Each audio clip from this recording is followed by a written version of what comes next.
Hello and welcome to my analysis for the Los Alamitos Futurity on Saturday. It's a points race for the Kentucky Derby Trail, and sorry I'm recording this late, but it's not the best betting race anyway. In any case, let's go through the race. This is a strange race where trainer Bob Baffert has 3 out of the 5 entries, and he could easily make it hard on the 2 entries that are not trained by him. Number 1 is Gaming.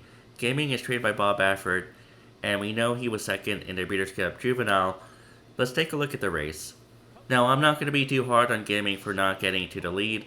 Citizen Bull had an easy time on the lead, 23 and change, 47 and change. Gaming is still trying hard, and there's a sizable gap to his their stablemate, Getaway Car in third. And Gaming is just going to stay in between those 2 horses. The gap is getting wider to the 3rd place horse. And Citizen Bull's going to win, but Gaming still ran a fast race.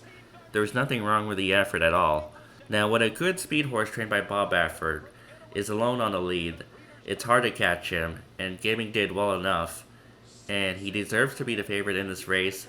I'm going to pick him on top. I know the price is not that great at 2 to 5, but he is the best horse in this race. Number 2 is Mellencamp.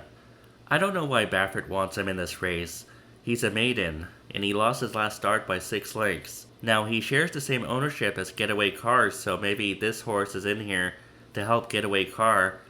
We'll see, but I don't think he has a chance on paper, so I'm just going to move on. Number 3, Getaway Car. We just saw the video of him fading to 4th in the Breeders' Cup Juvenile. Now, Getaway Car is on the inside, he's number 2, and he's about 3rd right now. And the problem I had with this trip was that he was down on the inside stalking, and I wonder if he just wants to be on the lead, because his 2 races came on the lead. His 2 races where he won came on the lead.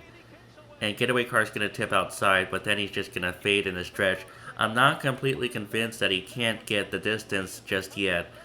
I think he wants to be on the lead, like many Baffert horses, and he's going to get nipped here for 3rd. But again, many Baffert horses thrive on the lead, and they turn into pumpkins when they don't get it. And this horse won his 2 races back in July and August on the lead, and maybe that's just what he needs. So if he's hustled to the lead in this spot, I wouldn't be surprised if he stayed the entire mile and 1/16. So he's my second choice in this race, and maybe he's the value at 3 to 1, I don't know. Number 4 is Rank, who is also a maiden, and he was second to Journalism on November 17. Let's take a look at that race. We catch him on the far turn, and Rank is on the lead. Mellencamp is on the inside, but he's going to fade, and Rank is going to take the lead as they enter the stretch. But Journalism is on the outside, and I think that Journalism just outruns Rank here. There's no reason for Rank to lose. The fractions weren't that fast. Well, they were on the fast side, but they weren't blazing fast. And Journalism is just going to pull clear, so if Rank can't even beat Journalism in this race, and there are horses that are as good as Journalism or even better in Getaway Car and Gaming, then how is he going to win this race? Number 5 is Journalism. We just saw the November 17 race where he won by 2.5 lengths over Rank. Again, I have no problem with Journalism's effort here. He's on the outside, and he's just going to outrun Rank in the stretch run. Now, the whip is out on Journalism, but that's fine. He wins easily enough, even with the whip out, and he's just going to power by Rank. As you can see, Mellencamp is on the inside fading. Journalism is going to pull clear to win by 2.5 lengths, like I said. Rank is going to be alone in second. And it's a promising effort. But you know, it's not a super fast race. If you look at the speed figure on Breeze, well, it's a 95, but you can see that Getaway Car and Gaming both have higher figures. Getaway Car had a 101 in the Breeders' Cup Juvenile, and Gaming has a 105 in the Breeders' Cup Juvenile.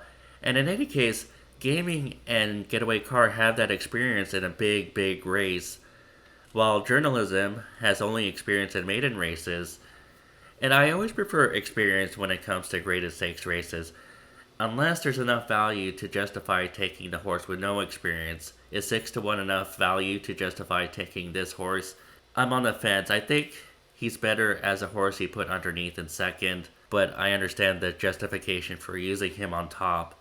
I'm still going to put him in second. He's going to be in my top 3, but I'm going to say one of the Baffert horses will get it done. I worry because he's a stalker or mid-pack horse that he's going to be behind the Baffert trio and they're just going to control the race up front with soft fractions, and there's not going to be enough pace up front for him to make his best move. Anyways, gaming, getaway car, journalism, thank you for listening to my analysis of the Los Alamitos Futurity. I'll see you guys next time.